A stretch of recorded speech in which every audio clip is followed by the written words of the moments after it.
ఇంతవరకు మన ఛానల్ మీరు సబ్స్క్రైబ్ చేసుకున్నట్టయితే కింద ఉన్న రెడ్ కలర్ బటన్ నొక్కి సబ్స్క్రైబ్ చేసుకోండి. అలాగే గంట సింబల్ని ఆన్ చేసి నోటిఫికేషన్ ఆన్లో పెట్టుకోండి. ఇక మన స్టోరీలోకి వెళ్ళిపోదాం. నా పేరు అర్జున్. మాది ఆంధ్రప్రదేశ్లోని ఒక మారుమూల గ్రామం. మా ప్రాంతం అడవి ప్రాంతానికి చాలా దగ్గరగా ఉంటుంది. అంటే మేము ట్రైబల్స్. మా అమ్మా నాన్నలకు మేమిద్దరం సంతానం. నాకు ఒక తమ్ముడున్నాడు. వాడి పేరు మహేష్. మేము చిన్న వయసులో ఉండగానే మా నాన్నగారు చనిపోయారు. అప్పటి నుంచి కుటుంబ భారం అంతా మా అమ్మ పైన పడింది. మా నాన్నమ్మ మా తాతయ్య కూడా మా ఇంట్లో ఉండేవారు. వారు అప్పుడప్పుడు పనికి వెళ్తూ ఉండేవారు. మొత్తానికైతే వాళ్ళంతా మమ్మల్ని బాగానే చూసుకునేవారు. అంటే బాగానే కాదు, కాకపోతే వాళ్ళంతలో వాళ్ళు బాగానే చూసుకునేవారు. మాకు 1 ఎకరం పొలం, 2 ఆవులు ఉండేవి. ఇక వీటితోనే మా జీవితం కొనసాగుతూ ఉండేది. అలాగే మేము కూడా పెరిగి పెద్ద అయ్యాము. మా ఇద్దరికి పెద్దగా చదివేం ఎక్కలేదు. దాంతో 10th క్లాస్ పూర్తిగానే చదువు ఆపేశాం. ఇక అప్పటి నుంచి మేము పనులకు పోవడం ప్రారంభించాం. ఏ పని దొరికితే ఆ పనికి వెళ్ళేవాళ్ళం. వ్యవసాయం పనైనా, కూలి పనైనా ఏది దొరికితే దానికి పోయేవాళ్ళం. మా చుట్టుపక్కల ఊళ్ళల్లో ఎక్కువగా చెరుకు వేసేవారు. ఆ తోటల్లో మాకు బాగా పని దొరికేది. దాంతో మాకు కూడా పైసలు ఎక్కువ రావడంతో ఆ పనికి వెళ్ళేవాళ్ళం. ఇక మీ ఇద్దరం పనిచేయడంతో నానమ్మ తాతయ్యలకు కూడా విశ్రాంతి దొరికింది. పాపం వాళ్ళు చిన్నప్పటి నుంచి పని చేస్తూనే ఉండేవారు. ఇక మేము పని ప్రారంభించడం వల్ల వాళ్ళకు కూడా విశ్రాంతి దొరికినట్టు అయింది. ఇలా కొద్ది కాలం గడిచింది. తర్వాత కొన్ని నెలల తర్వాత మా తాతయ్య చనిపోయాడు. దీంతో మా తాతయ్య శకం ముగిసిపోయింది. మా తాతయ్య చనిపోయిన 2 నెలలకే మా నాన్నమ్మ కూడా చనిపోయింది. వాళ్ళ ఏజ్ కూడా ఎక్కువడంతో చనిపోవడంలో పెద్ద మేము ఆశ్చర్యపోలేదు. ఉన్నట్టుండి వాళ్ళు ఒక్కసారి అలా చనిపోయేసరికి నేను, మా అమ్మ, తమ్ముడు చాలా బాధపడ్డాం. కానీ కొన్ని రోజుల తర్వాత మేము కూడా రియలైజ్ అయ్యి ఆ సిచ్యువేషన్ అయితే బయటపడగలిగాం. అయితే చిన్నప్పటి నుంచి మా తాతయ్య మాకు బాగా చూసుకునేవాడు. ఏది మంచి, ఏది చెడు, ఏది చేయాలి, ఏది చేయకూడదు అన్నీ ఆయనే చెప్పేవాడు. కానీ సడన్గా ఆయన చనిపోయేసరికి ఆ లోటు మాకు కనిపిస్తూ ఉండేది. ఇక అప్పటి నుంచి మా అమ్మాయి అన్ని చూసుకునేది. కొన్నాళ్ళకి మా వయసు కూడా పెరిగింది. ఇలా కొనసాగుతున్న మా జీవితంలోకి సడన్గా ఏమైందో ఏమో కానీ మా అమ్మ నోట్ల నుంచి ఊగా రక్తం వచ్చేది. ఏమైందో మాకు అర్థమయ్యేది కాదు. అయితే మాకు తెలిసిన ఒక ఆర్ఎంపీ డాక్టరు పెద్ద ఆసుపత్రికి తీసుకెళ్ళండి, అక్కడ ఏమన్నా మీకు సొల్యూషన్ దొరుకుతుందని చెప్పేసి అంటే అక్కడికి వెళ్ళాం. అక్కడ అన్ని చెకప్లు చేసిన తర్వాత ఇంటికి పంపించేశారు. కానీ రిపోర్ట్స్లో మాత్రం ఏమి లేదని చెప్పేసి పంపించేవారు. అయితే మా నాన్నకి ఒక తమ్ముడు ఉండేవాడు, అంటే మా బాబాయ్ ఉండేవాడు అన్నమాట. ఆయన అప్పుడప్పుడు మా ఇంటికి వచ్చేసి మా క్షేమ సమాచారాన్ని తెలుసుకునేవాడు. అయితే ఇట్లా అమ్మకి ఇట్లా జరిగిందని చెప్పేసి మా బాబాయ్కి కాల్ చేసి ఇట్లా జరిగింది బాబాయ్ అని చెప్పేసరికి బాబాయ్, పిన్ని ఇద్దరు కలిసి మా ఇంటికి వచ్చారు. ఇంకా వేరేమన్నా వైద్యం చేపిద్దామంటే మా దగ్గర డబ్బు లేదు. ఉన్న పొలాన్నైనా మేము అమ్మేద్దాం అనుకుంటే ఉన్న పొలం కూడా అమ్మేస్తే మేమేమైపోతామని మా అమ్మ ఆపేది.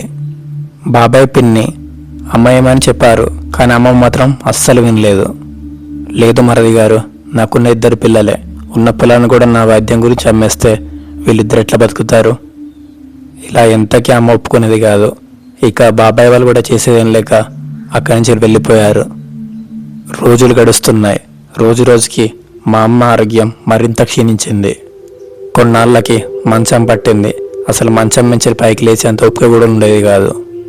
ఊపిరి తీయాలన్నా కూడా ఆమెకంత ఓపిక ఉండేది కాదు. ఆ బాధను తట్టుకోలేక రాత్రులు గట్టిగా ఏడ్చేది. అప్పటిదాకా మేము బాగానే బతికేవాళ్ళం. కానీ ఒక్కసారిగా మా సిచ్యువేషన్ ఎట్లుందంటే నడి సముద్రంలో పడేసినట్టు అయింది. ఏమి చేయలేని సిచ్యువేషన్లో పడిపోయాం.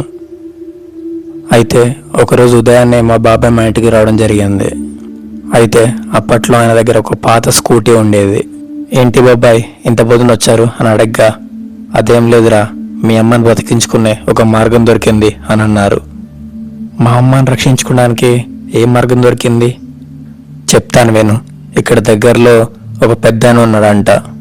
ఆయన ఒరిస్సా నుంచి వచ్చాడంట. ఆయనకి ఎన్నో విద్యలు తెలుసంట్రా. ఇప్పటి వరకు ఇలాంటి సమస్యలు వచ్చిన చాలామందిని ఆయన నయం చేశాడు. ఏంటి బాబాయ్ మీరు చెప్పేది, నిజంగానేనా? నిజంగానే నయం చేస్తాడంటే అవునరా, ఇప్పటికే చాలామంది నయం చేశాడంట. ఎక్కడెక్కడి నుంచో అక్కడికి వస్తారంట. పెద్ద పెద్ద జబ్బులన్నీ ఆయన నయం చేశాడంట. ఆయనకు మంచి పేరుంది అని చెప్పాడు. అంటే నిజంగానే మా అమ్మకు తగ్గుతుందా బాబాయ్ అని ఆశగా అడిగాను. నిజంగానే తగ్గుతుందిరా, నన్ను నమ్ము అని ఎక్కడికి వెళ్ళాలో ఎలా వెళ్ళాలో అన్ని వివరంగా చెప్పాడు మా బాబాయ్. ఎప్పుడు వెళ్దాం బాబాయ్ అని అడిగాను. ఎప్పుడు ఎందుకురా, ఈరోజు నైట్ నీకు కాల్ చేస్తాను, తెలిసిన వాళ్ళతో కాల్ మాట్లాడతాను, అన్ని కుదిరితే రేపు ఉదయాన్నే వెళ్దాం అని చెప్పాడు.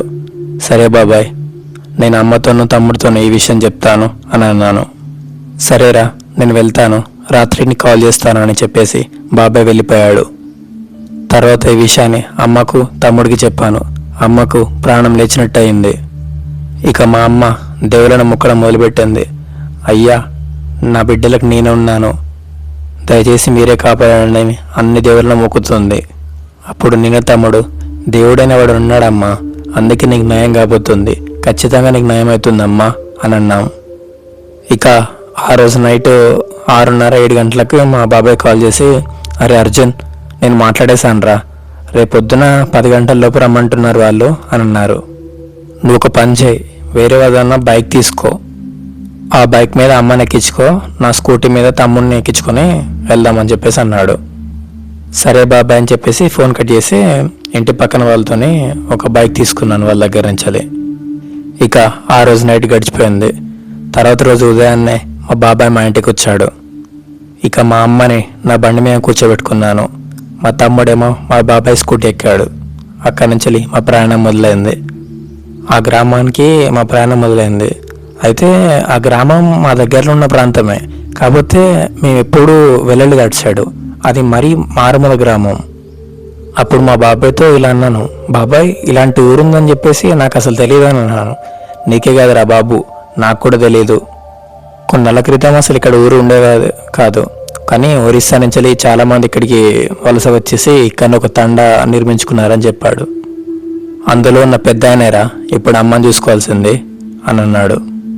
ఇక మా అమ్మ సిచ్యువేషన్ ఎట్లా ఉందంటే కనీసం బండి మీద కూర్చొని ఓపిక కూడా ఉండేది కాదు, అక్కడక్కడ కింద పడ్డట్టు అయ్యేది. బండి మళ్ళీ ఆపేసి మా అమ్మని మంచి కూర్చోబెట్టి మళ్ళీ తీసుకెళ్లేవాడిని. అలా కొద్దిసేపటికైతే మేము ఆ గ్రామానికి అయితే చేరుకున్నాం. అక్కడికి చేరుకున్నాక మా బాబాయ్కి తెలిసిన వ్యక్తి అక్కడికి చేరుకున్నాడు. రండి ఇంకొద్ది లోపలికి వెళ్ళాలి అని కొద్ది లోపలికి తీసుకెళ్ళాడు. మొత్తానికి ఊరి చివరికి తీసుకెళ్ళాడు. ఊరి చివర ఒక పాత ఇల్లుందన్నమాట. ఆ ఇంటి చుట్టూ మేకలు గొర్రెలు బాగా తిరుగుతున్నాయి, అంత శుభ్రంగా కూడా లేదు. నాకు అప్పుడు అనిపించింది, ఇదేంటి ఇలా ఉందనిపించింది. అప్పుడు ఆ వ్యక్తి మమ్మల్ని లోపలి రమ్మన్నాడు. ఇక నేను తమ్ముడు అమ్మని పట్టుకున్నాం. బాబాయ్ ఆ వ్యక్తి ఇంట్లోకి వెళ్ళారు. బాబాయ్ ఇంట్లోకి వెళ్ళాక ఆ వ్యక్తి మళ్ళీ బయటకు వచ్చేసి కొద్దిసేపు ఇక్కడనే ఉండండి, పిలిచినప్పుడు రండి అని చెప్పాడు. సరే అండి అని మేము అక్కడే ఎదురు చూస్తున్నాం. అలా ఒక 10 నిమిషాల తర్వాత బాబాయ్ బయటకు వచ్చి, అర్జున్ అమ్మని తీసుకురారా అని అనగానే లోపలికి తీసుకువెళ్ళాం. అయితే ఎప్పుడైతే నేను ఇంట్లోకి వెళ్ళానో ఆ విల్లంతా కొద్దిగా విచిత్రంగా అనిపించింది నాకు. ఎందుకంటే బయట చూసినంత చెత్త అయితే లోపలేదు, కాకపోతే అక్కడ గోడలకు మాత్రం ఏదో వేరే వేర్లో వేరే ఏమో తాయెత్తులు లాంటి అన్నీ అక్కడ వేలాడుతూ కనిపించాయి. అలాగే కొన్ని చీరలు గాజులు అన్ని కట్టేసి ఉన్నాయి. మాకెదురుగా ఒక పీఠం మీద 3 రాళ్ళు ఉన్నాయి. తన పక్కనే ఒక పెద్దాయన కూర్చొని ఉన్నాడు. సుమారుగా ఆ వ్యక్తి వయసు ఒక 75 ఏళ్ళు ఉంటుంది. అచ్చం మా తాతలాగా అనిపించాడు. ఆయన దగ్గర వెళ్ళగానే మా అమ్మని అక్కడ కూర్చోబెట్టమని చెప్పాడు. ఇక మేము అమ్మని కూర్చోబెట్టాం. మమ్మల్ని కూడా ఆ పక్కనే కూర్చోమన్నాడు. మేము కూడా అమ్మ పక్కనే కూర్చున్నాం. వెంటనే ఆ వ్యక్తి ఆ రాళ్ళ దగ్గర ఉన్న ఒక కర్రను తీసుకున్నాడు. ఆ కర్ర చాలా పెద్దగా ఉంది. పైగా తాయెత్తులు రాగి తీగలతోనే అలా కట్టేసి ఉంది. ఆ కర్రను మా అమ్మ దగ్గర తీసుకొచ్చి మా అమ్మ తలకాయ చుట్టూ ఇట్లా తిప్పిండు. ఆ కర్రను అలా తిప్పుతూనే ఏవేవో మంత్రాలు చదువుతూనే ఉన్నాడు. ఆయన మాట్లాడే భాష మాకేం అర్థం కావట్లేదు. బహుశా ఆయన ఒరిస్సా ఆయన కాబట్టి ఒడిశాకి ఇట్లా మాట్లాడుతుండేమో, అందుకే మాకైతే ఏం అర్థం కాలేదు. తర్వాత ఆ మంత్రాలు చదవడం ఆపేసిన తర్వాత అమ్మకి ఎదురుగా కూర్చున్నాడు. మా బాబాయ్కి తెలిసిన వ్యక్తిని ముందుగా పక్కనున్న సంచిని అందుకోమని చెప్పాడు. ఆ సంచిలోంచే ఏదో పిండి లాంటిది బయటికి తీశాడు. మా అమ్మకి ఆయనకు మధ్యలో ఒక సర్కిల్ లాగా, అంటే ఒక పెద్ద గుండ్రంగా గీయమని చెప్పాడు. ఆయన కూడా అలా అని చెప్పేసి ఒక గుండ్రంగా సర్కిల్ గీశాడు. తర్వాత సంచిని పక్కన పడేయమన్నాడు. నేను, పెద్దనాన్న, తమ్ముడు, ఆ వ్యక్తి దూరంగా నిల్చొని అక్కడ చూస్తూనే ఉన్నాం. అప్పుడే ఆ వ్యక్తి మా అమ్మ తలకాయ మీద ఇట్లా చేయబెట్టి ఏవేవో మంత్రాలు చదవడం మొదలుపెట్టాడు. ఎప్పుడైతే ఆయన మంత్రాలు చదవడం స్టార్ట్ చేశాడో ఒక్కసారిగా పిండి అట్లా సర్కిల్ అట్లా అవుపడ్డదంతా ఒక్కసారిగా మండడం స్టార్ట్ అయింది. ఆ దృశ్యం చూసేసరికి మేమంతా భయపడిపోయాం. గుండె ఆగిపోయినట్టు అనిపించింది నాకైతే. ఏంటి మంటలేంటి అనిపించింది. అలానే చూస్తుండిపోయా. ఆ పక్కనున్న వ్యక్తి మాత్రం ఇదంతా అలవాటే అని చెప్పాడు. ఇక మేము చూస్తుండగానే ఆ పిండి అంతా కాలుతూ కాలుతూ ఒక బూడిదలాగా మారిపోయింది. ఎప్పుడైతే ఆ పిండి కాలిపోయి బూడిదైందో అప్పుడు మా అమ్మ చేతిని అట్లా తీసేశాడు. తీసి అక్కడున్న బూడిదని మొత్తం ఆయన చేతిలో తీసుకొని మా అమ్మ చేతిలో వేశాడు. దీన్ని మేమేం చేయాలి అని అడిగితే అప్పుడు ఆయన ఇలా చెప్పాడు. ఆయనకి తెలుగైతే అంతగా తెలియదు, కానీ ఏదో చెప్పడానికైతే ప్రయత్నించాడు. అయితే ఆయన చెప్పింది మాకేమర్థమైందంటే ప్రతిరోజు ప్రతి పూట ఒక చెంచాడు ఆ బూడిదని ఒక నీళ్ళలో కలుపుకొని తాగాలి. అది ఎప్పటి వరకు వస్తే అప్పటి వరకు తాగుతూనే ఉండాలి. అలాగే ఆ బూడిదని కొద్దిగా మా అమ్మకి ఇట్లా బొట్టుగా పెట్టేసి దీవించి మా అమ్మని బయటికి వెళ్ళిపోమని చెప్పాడు. అప్పుడు మా బాబాయ్తో మాట్లాడడం ప్రారంభించాడు. ఇలా చూడండి, ఈమెకు వచ్చిన జబ్బు అయితే ఇప్పుడు తగ్గిపోతుంది అని చెప్పాడు. తాను అలా చెప్పేసరికి మా మనసులో కుదుట పడ్డాయి. ఆయన చేసిన పనికి ఎంత ఇవ్వాలని చెప్పేసి మా బాబాయ్ అడిగేసరికి ఎంతైనా పర్లేదు అని చెప్పాడంట. ఇక మా బాబాయ్ అయితే ఒక 2,000 ఆయన చేతిలో పెట్టాడు. ఆయన కూడా చాలా సంతోషంగా తీసుకున్నాడు. మమ్మల్ని కూడా ఆ కంచెలో పంపించేశాడు. మేము ఆ బూడిదని జాగ్రత్తగా మూట కట్టి ఆ కంచెలో ఇంటికి చేరుకున్నాం. ఇక్కడే ఒక అద్భుతం జరిగింది. మా అమ్మ నడవడానికి లేవు ఊపిరి తీసుకోవడానికి చాలా ఇబ్బంది పడేది. కానీ ఎప్పుడైతే మేము ఇంటికి చేరుకున్నామో అప్పటి నుంచి తనకు పెద్ద సమస్య ఏం లేనట్టుగా ఊపిరి చాలా ఫ్రీగా తీసుకునేది. ఆ మాటలు వినేసరికి మాకు చాలా సంతోషం అనిపించింది. మా బాబాయ్ కూడా చాలా సంతోషపడ్డాడు. తర్వాత మా బాబాయ్ చాలా జాగ్రత్తలు అని చెప్పేసి ఆయన ఇంటికి వెళ్ళిపోయాడు. అలా ఆ పూజారి చెప్పినట్టుగానే ప్రతిరోజు ఒక చెంచాడు ఇట్లా గ్లాసులు కలిపిచ్చేవాళ్ళం. ఆశ్చర్యం ఏంటంటే ఒక 4 రోజుల తర్వాత మా అమ్మ పూర్తిగా కోలుకుంది. ఆమె ఎంతలా కోలుకుందంటే అంతకుముందుకు ఆమెకి ఎలాంటి జబ్బు లేదు, అసలు ఏం లేదన్నట్టుగా కోలుకుంది. మామూలుగానే లేచేది, ఆమె పనులు ఆమె చేసుకునేది, చాలా చాలా అయిపోయిందన్నమాట. మంచిగా జరిగిపోయింది. ఇక మా ఆనందానికి అద్దయితే లేకుండా పోయింది. ఇక ఆ బూడిద అయితే ఇంకొక 1 వారం రోజులు వస్తుంది. ఆ 1 వారం రోజులు కూడా ఇచ్చేసిన తర్వాత మా అమ్మ అయితే పూర్తిగా కోలుకుంది.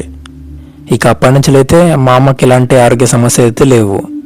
మా అమ్మకైతే ఎప్పుడైతే బాగా అయిందో అప్పుడు నేను, తమ్ముడు, అమ్మ కలిసి ఒక ఆటోలో మా బాబాయ్ వాళ్ళ ఇంటికి వెళ్ళాం. బాబాయ్, పిన్ని మా అమ్మ అంత ఆరోగ్యంగా ఉండడం చూసి చాలా సంతోషించారు. దేవుడి దయ వల్ల నువ్వు ఇలా ఆరోగ్యంగా ఉన్నావని అన్నారు. కానీ మా బాబాయ్ చేసిన సాయాన్ని అయితే మేము అస్సలు మర్చిపోలేము. నేను, మా తమ్ముడు, మా బాబాయ్, మా పిన్ని కాళ్ళ మీద పడ్డాం. మా బాబాయ్, మా పిన్ని మమ్మల్ని ఓదార్చారు. దిక్కులేని వాళ్లకు దేవుడు దిక్కు అంటారు కదా, ఆయన కూడా మనకు దేవుడిలా వచ్చారని మా బాబాయ్ చెప్పాడు. ఇంతటితో ఈ కథ అయిపోయింది అనుకుంటున్నారు కదా? కాదు, అసలైన కథ ఇప్పుడే మొదలైంది. మేము ఆయన గురించి అంతా గొప్పగా మాట్లాడుకుంటుంటే మా తమ్ముడు మనసులో మాత్రం ఆయన గురించి ఒక ఆలోచన వచ్చింది.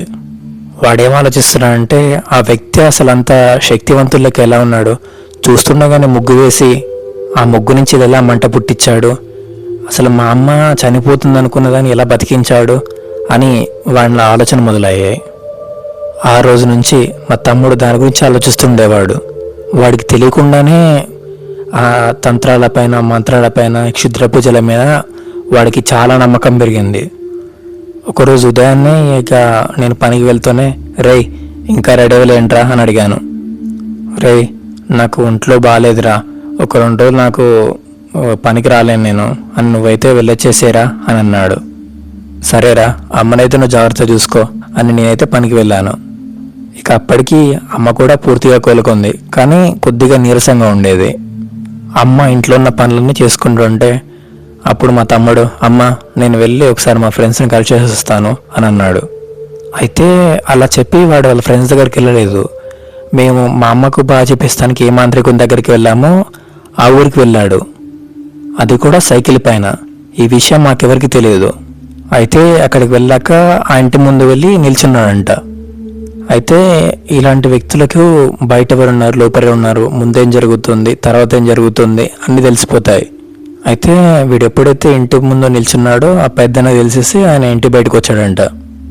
అయితే ముందే చెప్పాను కదా ఆయన ఒరిస్సానే అని, ఆయనకు పెద్దగా తెలుగు రాదు. ఆయనకు వచ్చినంతలో అసలు ఎందుకు వచ్చావు, ఏం పని మీద వచ్చావు అని అడిగాడంట. అప్పుడు మా తమ్ముడు, నేను మీ దగ్గర ఉంటాను, మీలాగే అవుతాను, మీలాగే అన్ని తాంత్రిక విద్యలు నేర్చుకుంటాను అన్నాడంట.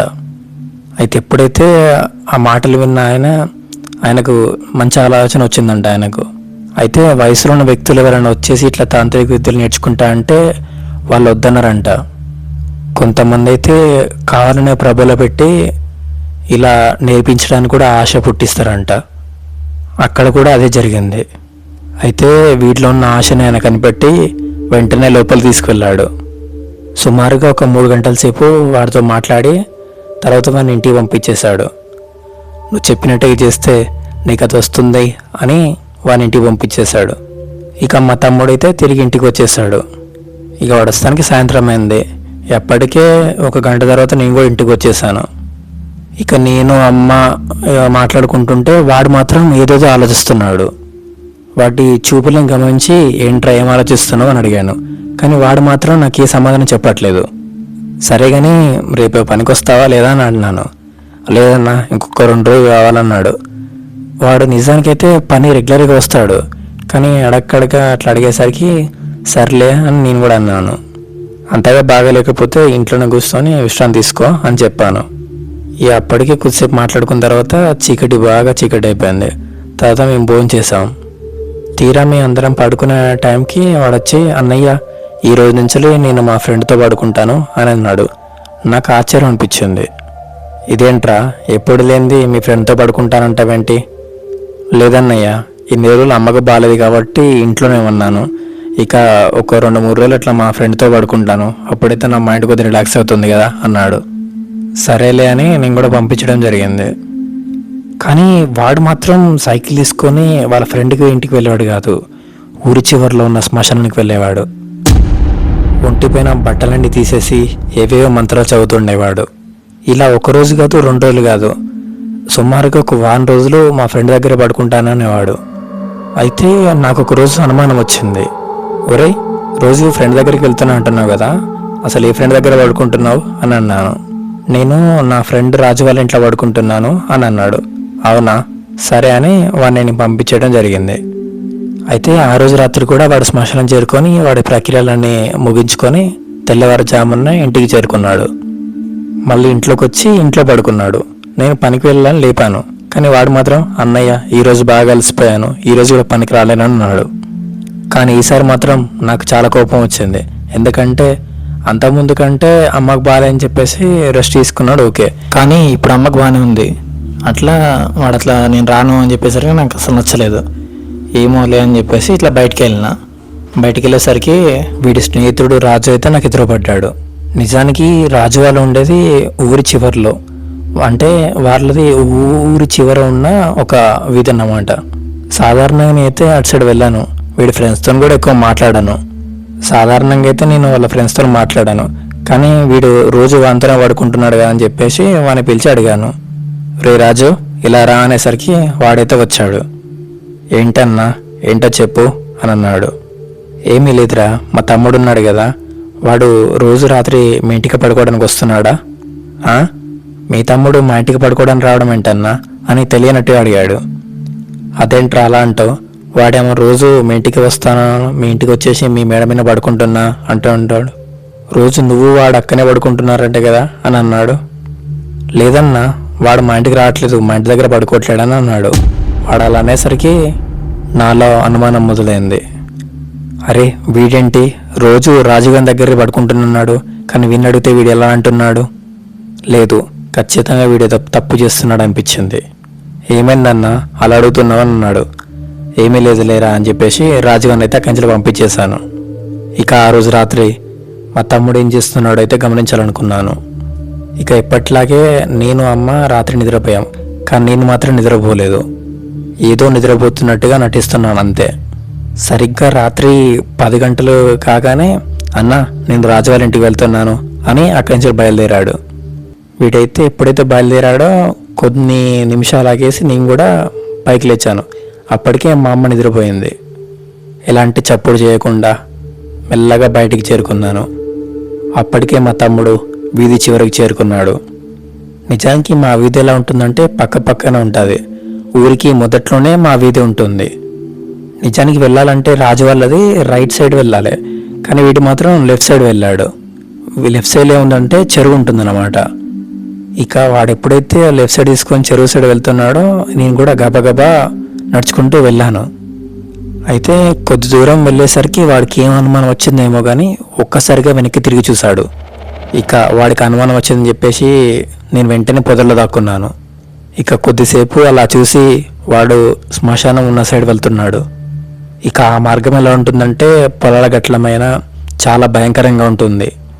అటు సైడ్ వెళ్ళాలంటే రైతులే పొద్దుపూటనే భయపడతారు, కానీ వీడు మాత్రం అంత రాత్రి వాడి ఫోన్ లైట్ వేసుకొని అలా నడుచుకుంటూ వెళ్ళిపోతున్నాడు ఎలాంటి భయం లేకుండా.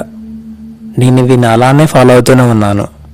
నేను వాడిని ఫాలో అవుతున్న విషయం వానికి అనుమానం రాకుండా మధ్య మధ్యలో చెట్ల వెనుక పుట్ల వెనుక అక్కడక్కడ దాక్కుంటూనే వెళ్తున్నాను, వానికి ఎలాంటి అనుమానం రాకుండా. వాడు సరాసరి శ్మశానంలోకి చేరుకున్నాడు. అమ్మ, ఈ టైంలో వీనికి శ్మశానంలో ఏం పని, అసలు ఇక్కడేం చేస్తున్నాడు అని అనుకున్నాను. వాడు సరాసరి శ్మశానం మధ్యలోకి చేరుకున్నాడు. నేనైతే నడుచుకుంటూ వెళ్తున్నాను, కానీ అక్కడ వెళ్ళాలంటే నాకైతే చాలా భయం అవుతుంది. కానీ వీడి ధైర్యం ఏంటి, వీడు సరాసరి శ్మశానం మధ్యలోకి వెళ్ళిపోయాడు. కానీ వీడు ఏం చేస్తున్నాడో తెలుసుకోవాలంటే మాత్రం అంత తప్పదు అని వాడికి తెలియకుండా అక్కడే ఒక చెట్ల పొదలో నిల్చున్నాను. ఇక చెట్ల పొద నుంచలే వీడు ఏం చేస్తున్నాడా అని గమనిస్తూనే ఉన్నా. అయితే మొదట వాడు షర్టు తీశాడు, తర్వాత ప్యాంట్ తీశాడు, మొత్తానికి నగ్నంగా నిలబడి ఉన్నాడు. పక్కనే ఏదో వెతుకుతున్నట్టుగా అనిపించాడు. అప్పుడే వాడికి పక్కన ఏదో కర్రపుల్ల లాంటివి కనిపించింది. అయితే ఆ కర్రపుల్లతోని చుట్టూ ఒక సర్కిల్ అంటే గీసి మొత్తం నగ్నంగా ఆ సర్కిల్ మధ్యలో కూర్చున్నాడు. ఇక అప్పటికే ఆ దృశ్యాన్ని చూస్తున్న నాకైతే ఒళ్ళంతా వణుకు పుట్టడం మొదలైంది. అసలు వీడేం చేస్తున్నాడో నాకైతే అసలు అర్థం కాలేదు. ఒక్క క్షణం నాకైతే గుండె ఆగిపోయినంత పని అయింది. ప్రాణాలు పోతాయేమో అనిపించింది. అలా ఉంది అక్కడ వాతావరణం. ఒకవైపు వాడి మీద కోపం, అసలు వాడు ఏం చేస్తున్నాడు అన్న భయం. వెళ్ళి పట్టవని కొట్టాలనిపించింది. కానీ ఇంకా వాడు ఏం చేస్తాడో తెలియాలంటే కాస్త ఓపిక పట్టాలి. అలానే చూస్తున్నావాని నేను. అప్పుడు వాడి నోటితో ఏదో భాషలో ఏదో మంత్రాలు చదువుతున్నాడు. ఇక ఆ మంత్రాలు వినేసరికి నాకేదో తలకైన వచ్చినట్టే అనిపించింది. నిజం చెప్పాలంటే నేను చూస్తుండగానే ఆ సర్కిల్ చుట్టూ ఏదో సుడిగాలి లెక్క చుట్టూ తిరుగుతూనే ఉంది. వాడు అలా మంత్రాలు చదువుతుంటే ఆ గాలి మాత్రం గట్టిగా భయంకరంగా వీస్తూనే ఉంది వాడి చుట్టూ. కానీ వాడు మాత్రం ఆ మంత్రాలు ఆపట్లేడు. నాకు మాత్రం వెన్నెలో వణుకు పుట్టింది.